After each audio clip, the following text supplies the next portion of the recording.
Welcome to LMP Talks Wrestling. I hope you're all doing well and your spirits are high today. We're back today to smash some WWE Money in the Bank predictions as well as chat the excitement from AEW's latest episode of Dynamite. I'm happy to welcome James back into the fray. He's been helping me with so many podcasts and I love having him back. So how's it going today with you, man? The sun has been out, so that has meant shorts and guns have been out as well. So, yeah, it's been good. Nice and sunny, nice and just enjoying the back garden, really. Yourself? It's been sunny here. A couple of days ago, it was beautiful. I think it was 15 degrees, because I know all the other people in the world might think Fahrenheit. But yeah, it was 15 degrees here and very sunny. Spring's definitely here. Right today, it's a bit cloudy and rainy, but you can't have it sunny every day. No, we're going through a little bit of a heat wave, about 18, 19, 20 degrees C. I don't understand Fahrenheit. That's a foreign language to me. But then typical British weather, it's 18 degrees on Saturday, and then it's going to be 9 degrees on Sunday. So we're getting a 10-degree drop nearly in temperature, so that's going to be a shock. Yeah, but I mean, that's not too bad. It'd probably be some cloudy, rainy weather? Probably. Yeah, you'll be all right. But getting back into the wrestling discussion, Money in the Bank is this Sunday. Can you believe it? I can't believe it. It seems to have crept up somehow, even though WrestleMania seems like years ago. I can't believe it's this Sunday. So it's strange world that we live in right now, where things just seem to creep up. Yeah, it's the fact that I was behind a lot of people when they said that not WrestleMania, but wrestling should stop after WrestleMania, just and have that whole quote unquote seasonal stop like most shows do. But WWE just decided to keep going. AEW has decided to keep going, and other wrestling companies are trying to keep going. So I think wrestling's immortal. I think if this current situation hasn't stopped it, nothing will. Yeah. I think that's been proof of that. It just keeps turning. The shows keep coming. Sometimes we don't want it. Sometimes we do want it. We just don't know until we tune in. Yep, and with all the wrestlers going through the headquarters in Stamford, Connecticut, it makes me wonder about that too, because I heard a while back that they were moving locations. The WWE headquarters were moving from Stamford to somewhere else. So maybe they're just using the guts of the building now and just gonna get rid of it. Maybe that's a good excuse for the match. Look, go crazy. We're going to gut the place anyway. Just, here we go. Destroy the place. So, we talked about it before when it was announced with the corporate ladder and all of this bits and pieces. And we said, great, this is something different. And it's something that's going to distract us from some of the empty arena stuff. And, with the fact that, they're probably being given a little bit more freedom in the destruction that they can cause, should be great. I understand that it's going to be, both matches are going to be run throughout the night, so we're going to go back to them as they're happening, so it's going to be a nice distraction. And I look forward to it. Look forward to seeing what they pull off, because last time we had that with WrestleMania with the Boneyard match and the Firefly Funhouse match. They really pulled it out the bag, and the same with the Randy Orton and Edge match. That was a good, fun match. I enjoyed it more than most, so looking forward to it. Yeah, that was the first I heard about them happening at the same time while the rest of the card is going on. That's intriguing. Yeah, it's something because they've filmed it already, and there's going to be some live matches apparently, which it's going to be cut into little bits and pieces. So it sounds the best way to go with it, rather than have it all at once. We'll see what they do with it, because I'm sure they'll be able to do some nice fancy editing, and the rumours of people falling off the building as well keep persisting. Oh my God, they're doing this because somebody's going to cash in on Sunday. To be honest, I hope not. They're I gonna want to. tie it in. I have a feeling now. They're gonna tie this. Whoever wins is probably gonna win it near the end of the night, and then the championship matches will be on right after it. If they're going at the same time as the rest of the matches, that makes me wonder. But you know Mm, what? It's prediction time. So what better way to predict what's gonna happen? I want to start off with the women's ladder match, even though they're going to be going on simultaneously. I want to go the women's match and then go through the card and then we'll end on the men's. How's that? that sounds fine. I mean, we touched on the women's match last time, so I think there's not much more I can add to the women's match, other than it's between Asuka and Shayna for me, and I'd rather see Asuka with the briefcase than Shayna, because I think Shayna's character, it just would look strange. Yeah, a lot of people were saying that Asuka has been the VIP in the last couple of months with being on air so much and all of her dancing and all the things, all the crazy things she's been doing. And I'm completely in agreement with Asuka too. The reason why I wanted to bring it up first and get out of the way, and yes, you did tell me your prediction a few days ago on the last episode, was because WWE Raw has done an amazing, and I mean amazing in the most sarcastic way, of announcing that Becky Lynch is going to be confronting the winner of the Money in the Bank ladder match. And that kind of bothers me because I'm pretty sure nobody from SmackDown's going to win it and bring it over. From my understanding, and I could be wrong, that the three people, the three women from SmackDown, if they win the briefcase, they have to cash in on SmackDown. They can't go back and forth between the shows. That's what my knowledge is, unless I'm wrong, and in which case it could be anybody. But if this is true, and Becky Lynch is just confronting the winner, then we know it's going to be a Raw person. That I'd missed that, to be honest, with Raw. That's a shame, but that's typical WWE, isn't it? It's you ruin something. Oh, I didn't know that. Yeah, it does. What have you done? Well, you picked Asuka anyway, so you're safe. I'm safe. My prediction between those, yeah. Yeah. Oh, that's annoying. To be honest, I thought Becky had isolated herself after WrestleMania, so that's. I don't want to see more Becky. My opinion on her at the moment is she needs to just be gone for a bit, and it's a shame that Shayna didn't beat her at WrestleMania, which was meant to happen. It should have happened, and we had that terrible, well, not terrible, but that not so great match at WrestleMania. So yeah, that's a shame that she's going to be confronting the winner. Yeah, I can't see Lacey Evans, Carmella, or Dana Brooke confronting her. Can you? No, I can't. I mean, as I was saying about before too, I would love if Dana Brooke won just for something different. I mean, she's been there for a while now. Just let her go. Be it, she can just craft her character by carrying the briefcase around, to be honest. But we both know that's not going to happen. So Yeah, it did great for Carmella. And with retrospect, looking back at Carmella's run with the title, it wasn't bad. She had some decent matches. So yeah,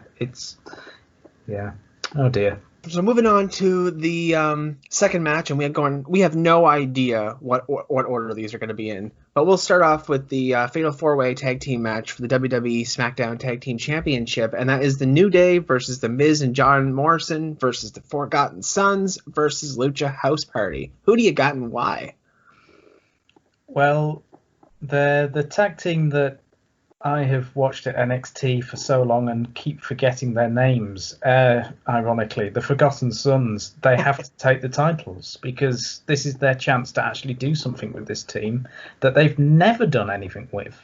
Like I forget, is it Jackson Ryku's the one that looks? I forget. See, they're so forgettable. I forget who's who. That is the bigger guy. Like, he always scared me in NXT. He looked like a guy that they could push for the singles title and be a proper faction, but they never did anything with them. So yeah, I'd like to see them win, but I mean, they won against the New Day, so it probably means the New Day win, and typical WWE sort of booking. But yeah, I'd prefer the Forgotten Sons, but wouldn't be surprised to see the New Day walk out with the titles. That's exactly where I am. I don't mean for the audience to sound or to be let down by us not chewing each other out by who we think's going to win. But I'm very in the same boat with the Forgotten Sons. I think that them coming in at this moment and cementing themselves as a tag team and being so dominant for the last couple of weeks, it wouldn't surprise me if they won, but at the same time, that seems like the right thing to do. And I'm not trying to pick on WWE here, but I will definitely talk about my Money in the Bank men's ladder match pick later on because of that reasoning alone. But I do think the Forgotten Sons will win this, and if they don't, yeah, New Day will retain. I don't think The Miz and John Morrison will win, and I can't see the Lucha House Party win. Yeah, it's a shame with Lucha House Party because Grand Metalik apparently is really, really amazing. But I've never seen it because they're booked like trash. Yeah, I always wonder what's the point of having these great stars if you're not going to let them be them, I guess, or just be as good as they can be. But oh well, that's a different conversation for a different day. So far we have you picking Asuka. Yes. I'm picking Asuka, and then we're both picking the Forgotten Sons and possibly the New Day. So look at that. we're off to a boring start, you and I. Great minds so far. Great minds. All right. Well, we'll go. Well, this what now? Watch this one. This is going to be another easy one. Bayley versus Tamina. Well, nobody's Mina. I know no one's Mina. She certainly could, but I mean. Then Bayley. Yeah. No, it's Bayley all the way, surely. Yeah. Because you can't give it to Tamina. We've had the conversation about how terrible. Not well, yes. To be honest, no, I was going to say not terrible, but I'm going to say terrible. She's not very good at all, Tamina, and she's been there a long time, and a family lineage and everything. But yeah, Bayley all the way. They can't give it to Tamina. I know she's bigger, but yeah, she can't even do a slam properly sometimes. It is a sad state with Tamina, and I hate talking about this too. And God help me if the wrestler ever actually heard me talk about Tamina. But the problem is I hate saying this stuff too because Tamina's been around for a long time. I think she came roughly in when Natalya first came in. I could be wrong then, but she's been in here a while. She's been here a lot longer than people actually think. It's crazy. At least 10 years. I think. But the fact that I can't think of anything she's done or any relevance at all, and every time she comes in, WWE treats her like she's been forgotten about. And yes, injuries have come in, and when a wrestler has an injury, sometimes it's difficult to get them back into the fray. But still, like it's far too long. And you know what? Fair play to WWE. If they swerve me and somehow Tamina beats Bayley, you know what? It's completely different, and she's been there forever. Hell, just give it to her. But yeah, Bayley's definitely going to retain. Yeah, just for the prestige of that belt, you can't give it to Tamina. I mean, I know she's been there a long time, but look at her work.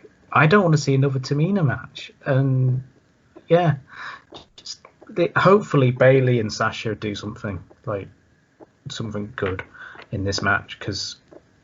I mean, is Tamina face in this match? That's a question. Because isn't she heel?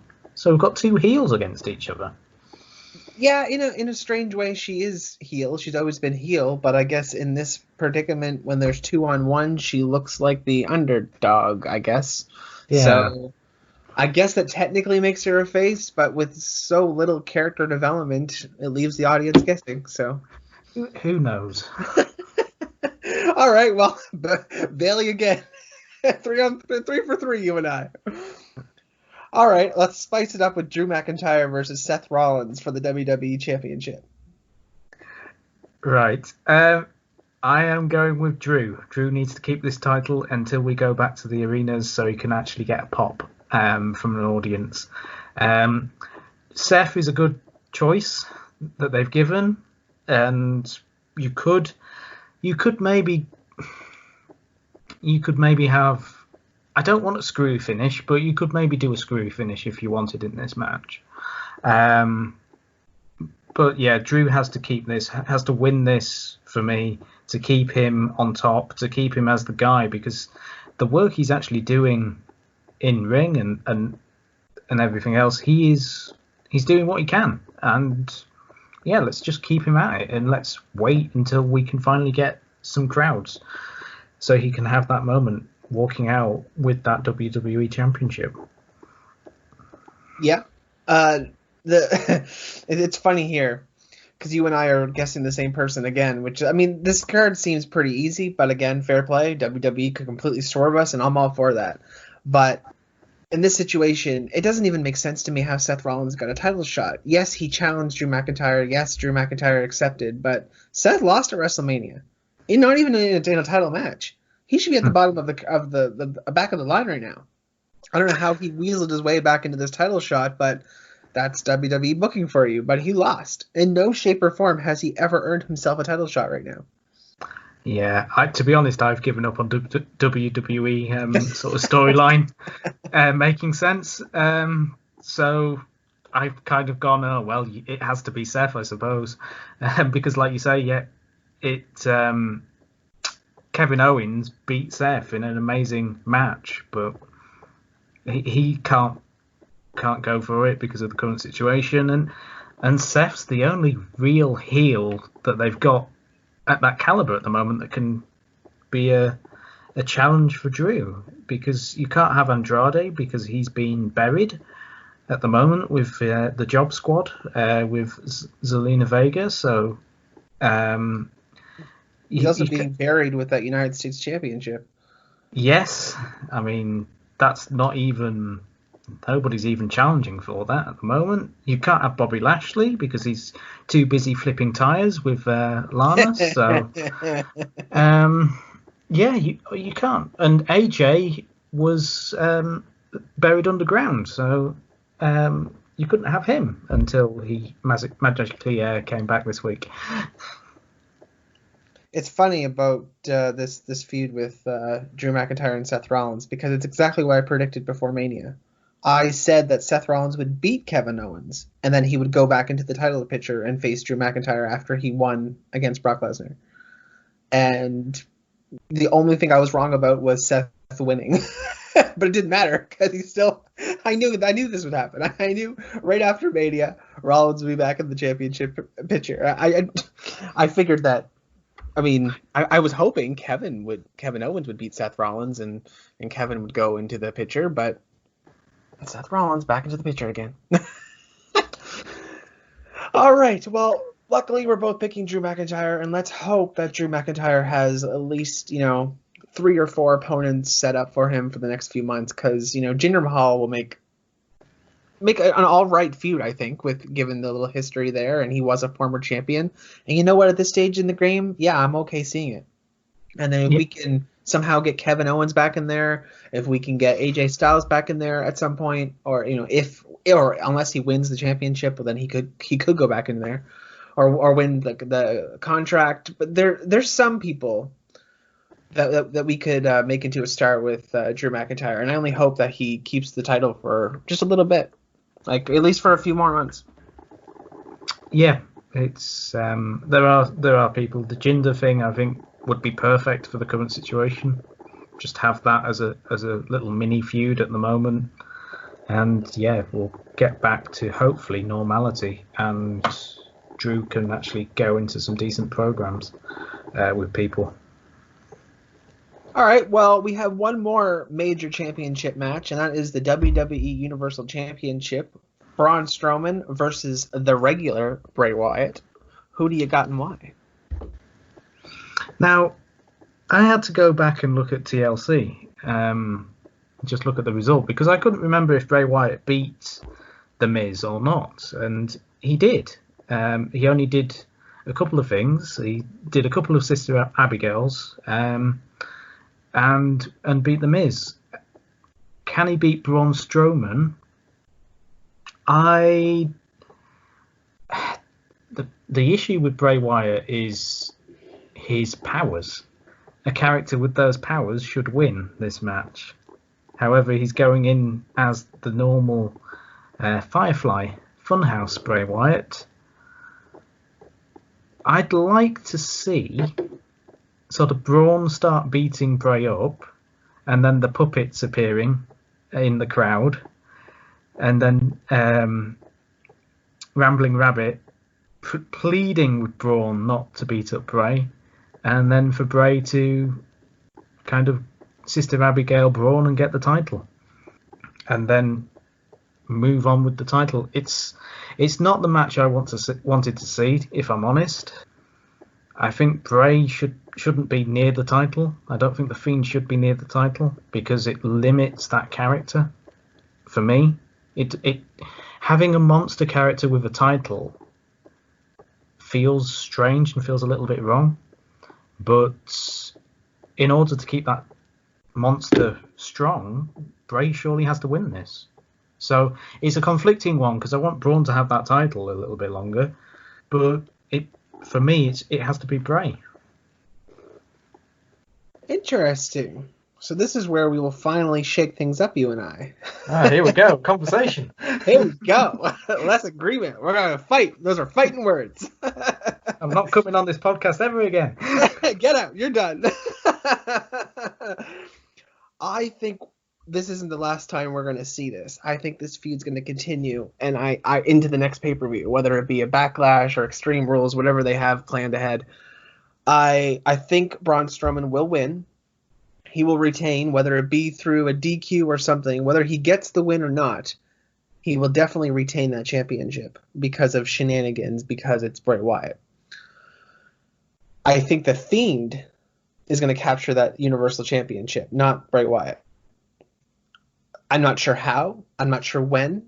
It may not even be the next pay-per-view, but I think Braun Strowman's going to hold on to that title until the Fiend takes it off of him. However, again, could be completely wrong, but at this exact moment, I can't see Braun Strowman losing so fast. There's been some rumors where people say that WWE is going to go back to a little reset before all this crap happened. But before Goldberg came in and took the title from the Fiend, they're just going to go back to where they were, putting the title back on Bray Wyatt. Braun Strowman was just the transitioning champion, and that's it. But I think there's a bit more than that because it doesn't seem fair for the normal Bray Wyatt to beat Braun Strowman. And I say that because Braun Strowman is supposed to be the monster among men. He's supposed to be this badass character. And being defeated by regular Bray Wyatt, even with the help of the puppets or whatever magic he has or powers, I think it wouldn't make Braun look strong. So I think with the Fiend beating Braun Strowman at some point, that would make both characters look strong because it took the crazy ass Fiend to take the belt off the monster among men. But maybe I'm looking too much into it because this is WWE. But I do think Braun Strowman will retain at this pay-per-view on Sunday. Yeah, it's you can come up with a great theory and then you just go, oh, it's WWE. It literally could be anything. They could. I mean, Braun Strowman could come down the entrance ramp, slip on a banana left by Huskus the Pig Boy, and Bray pins him somehow in that way, and that's how he wins the title. It literally could be anything. So hopefully it's not that. Because if that turns out to be the match finish, I will cry at the fact I've been right at something in a predictions podcast, because that would be awful. But I wouldn't be against Braun having it, because I don't, as I say, Bray shouldn't be in this type of match, but there we go. He is, so that's WWE. And right now we only do have 6 matches announced, and there might be a couple of more matches announced on SmackDown, but until then we have no more matches except for the men's Money in the Bank match that, as we've spoken about, it's going to be going on at the same time throughout the night alongside the female match. So in this match we have Daniel Bryan, we have Rey Mysterio, we have Aleister Black, we have King Corbin, we have the lovable Otis, and Mr. Zombie AJ Styles. So with those 6 men, Who do you got and why? This is a hard one because I would love Otis to win it just because of the feel-good factor and the fact that he can go in a singles match. It would be brilliant to have him with the briefcase. And maybe, I mean, some people, I don't think that this is how it works, but trying to cash it in for Mandy would be quite a fun idea. But I think the best person to win this out of the choices is Corbin because of the heat it will generate with him walking around for a year with that briefcase and having, I mean, at the moment he's got Nakamura and Cesaro for some reason in his court. Having a court of backups with him and having that briefcase and recruiting some people in, it would work in a story sense. I don't think Aleister Black needs it. Aleister Black, just again with his character, it wouldn't look right. AJ Styles, you could say yes. I mean, he could win it. They could have decided, actually, you know what, we need AJ in this match. I know we talked about Apollo Crews last week and said, well, maybe Apollo Crews comes back, but he's been forgotten about, it seems, again. So, yeah, Ray's just in there because it's a ladder match, and Ray will look amazing doing some stuff, especially in the Titan Towers. Daniel Bryan, I thought was an odd choice for this match, to be honest. I didn't think he'd get through. So, yeah, King Corbin, just for the heat it generates. And last time he had it, he wasn't ready for it as a performer. But now I think as a performer, he's there more or less out of the choices. Now, if you had to pick a second, who would you pick besides Corbin? My second would probably be Styles because he's lost Anderson and Gallows, so he needs to have something with him, and he's survived the Undertaker burying him, so he's obviously a lot stronger than he looks. Yeah, probably AJ. I'm going heel with this because I think the briefcase always works better with a heel. Yeah. All right. Well, I have two picks as well, but this is tough because there is a possible third, and that is because of what you said of King Corbin. I'm going back and forth on a few things here with these predictions, and I'm thinking Aleister Black is definitely one of the three that I have. I know I'm picking three people here, but I'm going to pick one at the end of all this. And what did I say a couple of weeks ago when it came to predictions? Oh, I've got a memory like a sieve. That's okay. You'll have to remind me. I said that whoever the mystery person is after Apollo got removed would win. Yeah. And I said that because WWE didn't know who they were going to win at the time. Even though the match was already pre-recorded, I said that mystery person will win. And that mystery person turned out to be AJ Styles. So I feel like I'm a fool to not vote on that mystery opponent because I didn't think it would be AJ Styles. I just thought it would be some random person as a funny joke. So I feel worried just not to pick with that prediction. So AJ Styles is definitely a second person, but then there's King Corbin. Mm-hmm. And given how Becky is going to be confronting the winner, supposedly it's going to be a Raw person with that. It could not be. But, I mean, she would look pretty stupid saying she's going to go confront the winner when the winner doesn't show up. But if the Raw winner of the Money in the Bank ladder match is going to be female, then it might be better for the men's to be a SmackDown person. That way you'd have a briefcase on both brands. Because having both briefcases on one brand is a little redundant and puts too much focus on one show. Although if you want the ratings of a specific show to go up, that is one way to do it. at the same time, and this is me thinking out loud too, because there's no audience, there's nobody to get excited for when somebody comes down to the ring and tries to cash it in. That's the whole point of the whole Money in the Bank thing. It's a pop.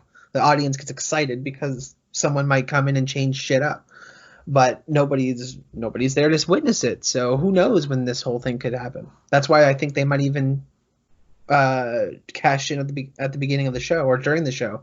Because at the beginning of the podcast, I said something similar about them cashing it in on the same night.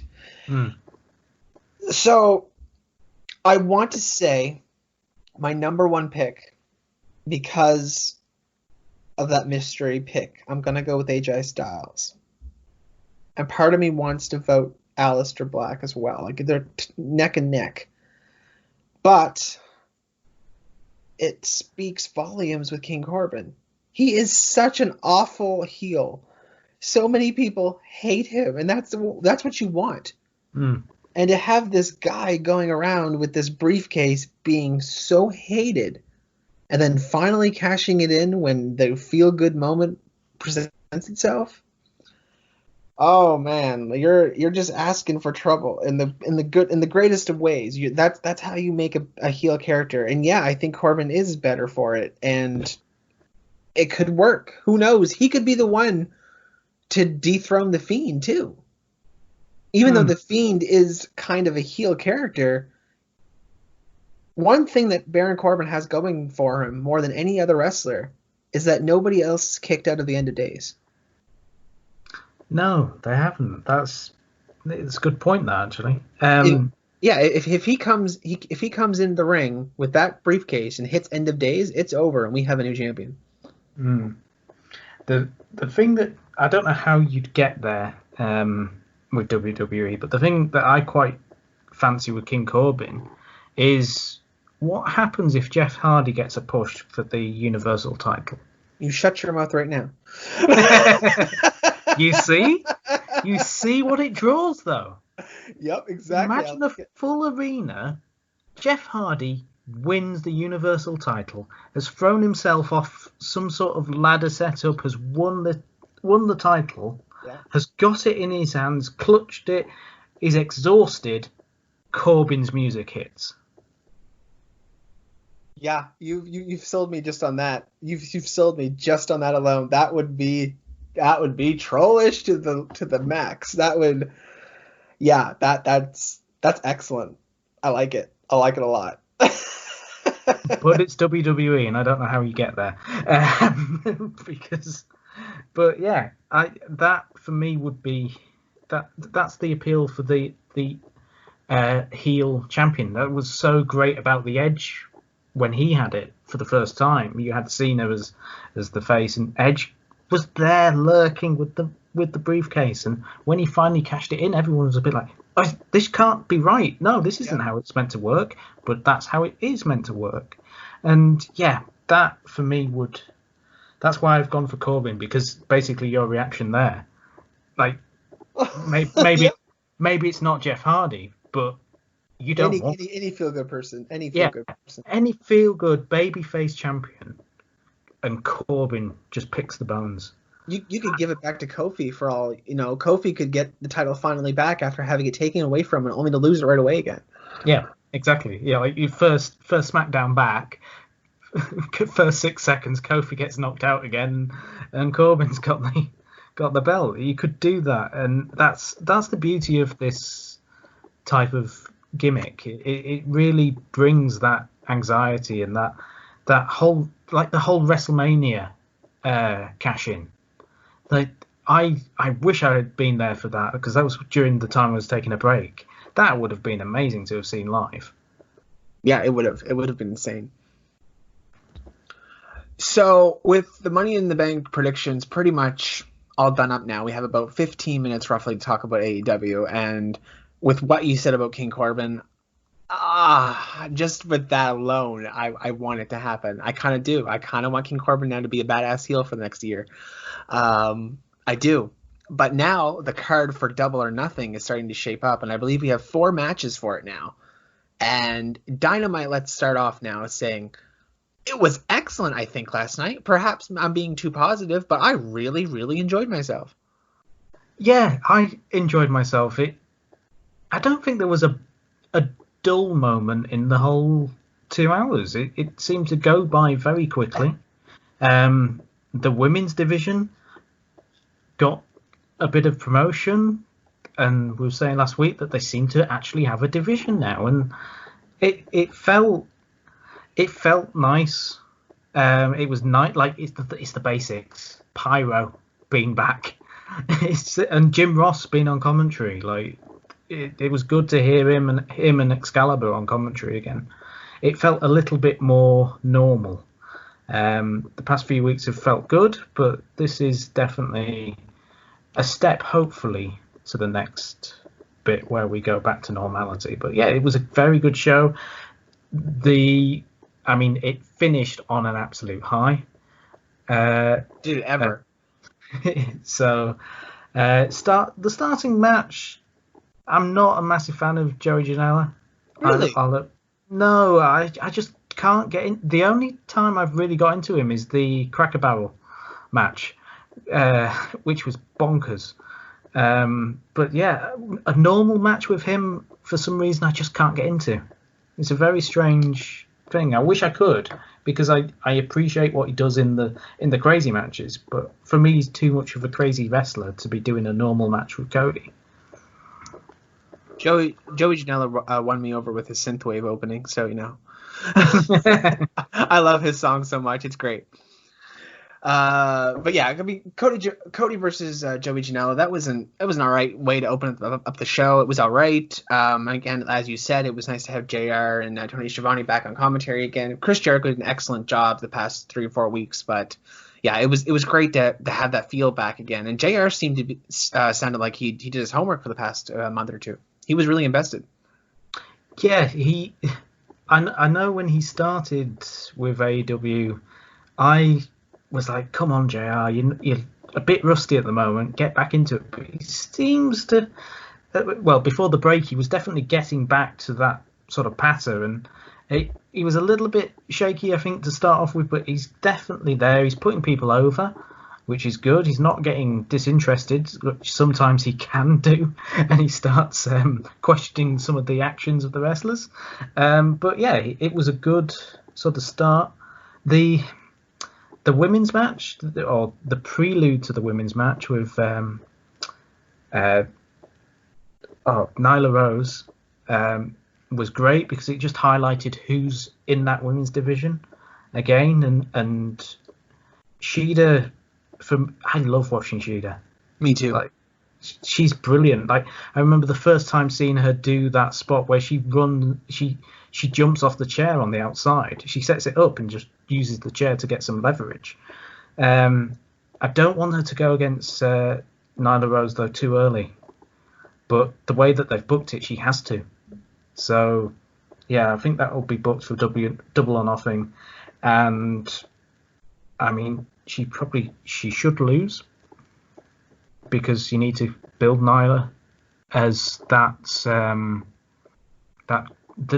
beast basically, and show that we've got somebody at the top of that mountain that everybody has to climb up to. Even that package made Penelope Ford look amazing. Like, she's doing the moves and the splits. Like, every time she does that, I'm like, Jesus Christ. Like, wow. And it made her look great. So, yeah, they're definitely building that division. And hopefully we'll get a few more women's matches than just the one per show. That would be good. Completely agree. I completely agree. I like the videos that they're putting out, showcasing, you know, the just catching up everybody, because there's probably been a lot of people who haven't been tuning into AEW the last couple of months, and if they tuned in to the first live show in a while, they would catch up right, and they would know what's going on in the women's division. So that was definitely good. It brought everything full circle. But as you mentioned earlier, with how high of a note that Dynamite ended on, I want to talk about that match with the time we have left. It was Matt Hardy and Kenny Omega versus Les Sex Gods in a street fight, and oh my goodness, there was golf carts, there was freezers, there were moonsaults into tables, there were middle fingers thrown about, there were people getting thrown into ATMs. Oh my gosh, we had Matt Hardy going back and forth between Damascus and Version 1.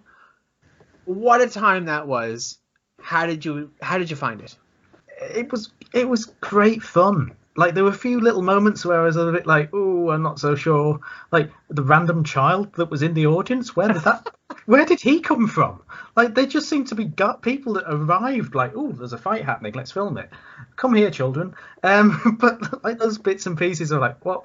But yeah, they brought me back in. The whole thing with Matt Hardy doing the costume changes. It's like, this is brilliant. This is like he'd been teasing this type of version of himself like late last year when he was in WWE, where he could get like big money Matt version of himself and the original Team Extreme Hardy and version 1 Matt Hardy and what broken Matt Hardy Damascus. So it's great that he's running with that concept and AEW are allowing him to be creative with that, because that's the thing with Matt Hardy now. Like he is older, he can't go like he used to, but you can still set him up, like giving him a ladder and allowing him to do the whole hand signals at the top and jumping off it.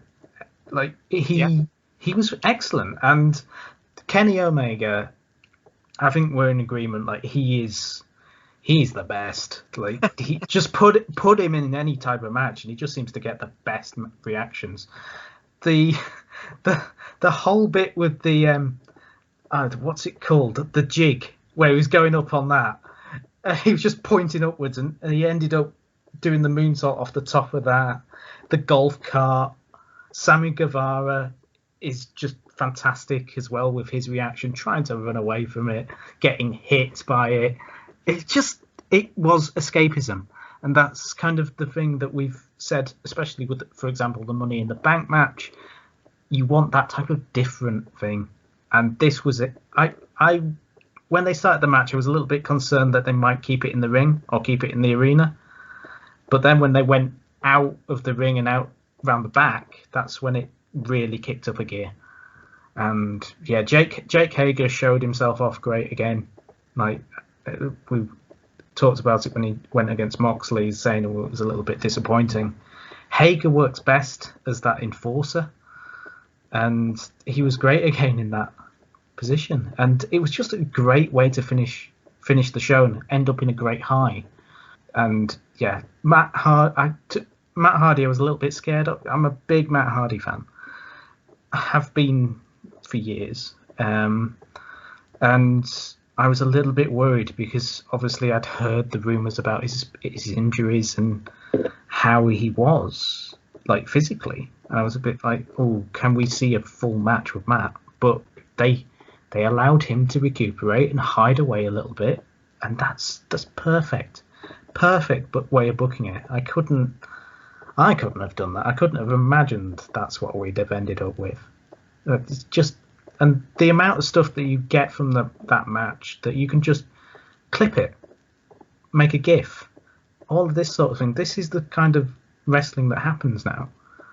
It's GIFable, it's memeable. Like we're going to see so many people with the golf cart. That is just going to keep going and going. Yeah, I've already seen so many GIFs with the golf cart, and that killed me. The way Kenny Omega's expression with him, I think it was squirting a bottle or something at Sammy Guevara, I don't know. And they were chasing him, and they looked crazy, and then they clipped him. And as you spoke about Kenny Omega doing that moonsault and changing inside of the freezer with Matt Hardy. Oh man, what a time! I had so much fun during that match. I truly did. I don't know what it is. I don't know if it's the engagement. I don't know if it's the extra little bit of the crowd. I don't know if it's the 14A rating. But what I've always said is WWE makes me take way too much time trying to figure out what's going on screen. I look at AEW, I get what's happening, I understand it. I don't have to sit here and figure it out for days or lose sleep over it or question, oh my God, I can't sleep, what's happening? No, I'm not, I'm just kidding.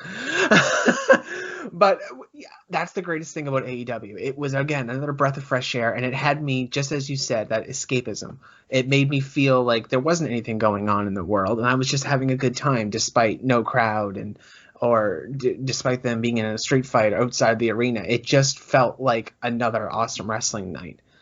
And with how they're gradually building towards Double or Nothing now, that's also not going to have any crowd.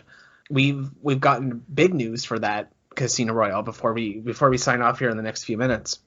And I just want to get this out here because in the next week's podcast, we're definitely going to be talking about more Dynamite and how Double or Nothing is shaping up to be. But right now we have Brody Lee versus Jon Moxley for the AEW Championship, which now brings the Dark Order full circle. We're finally getting them being dominant. We're finally going for that AEW Championship. There's a conversation there whether it's time for Brody Lee to win it or not, and we will definitely get into that next week. But the fact is, it's there, and that's exciting. And the other thing that's exciting about Double or Nothing is the Casino ladder match. Whoever wins that ladder match will get to face the AEW champion, whomever that is, which is amazing. That'll showcase a lot of great stars in that match. And we have the finals for the TNT Championship, so we're going to have a brand new belt on either Cody or Lance Archer.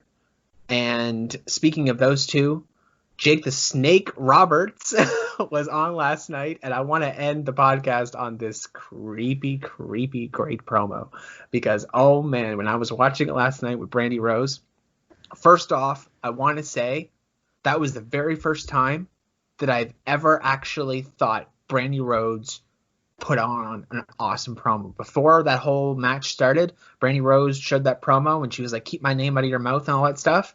Love it. That Brandy Rose has won me over. I want more of that Brandy Rhodes. That was fantastic. But what happened in the ring afterwards with Jake the Snake Roberts and Brandy Rose and the Snake, oh my gosh, I got creeped out, but I loved every minute of it. Yeah, it was an unexpected treat. If you want to say pulling a snake out of a bag is a treat. Yeah, it was unexpected completely, and Jake is great. He has that menacing feel, and to do that to Brandy brings that menace. It brings it more personal. He has obviously seen that promo by Brandy, and this is his reaction. He's not going to back down. He's not going to stop with the way that he treats her and Cody, or Caesar as he likes to call him. It's Jake the Snake, and he brings something to that feud, and I'm glad that we've got him. It's great he's been used. It's great he's allowed to do those promos, and Brandy's great at those like one-to-one promos as well. The one before Jericho, Cody against Jericho was fantastic, where she was like, I've lost my husband at the moment because he's focused on this task and he needs to win this championship, and when he wins that championship I'll have my husband back. And it was like, oh, he hasn't won the championship and he can never have that title back, that title again, so she's lost her husband in a way. So yeah, it's going to be great in terms of the build up for Double or Nothing.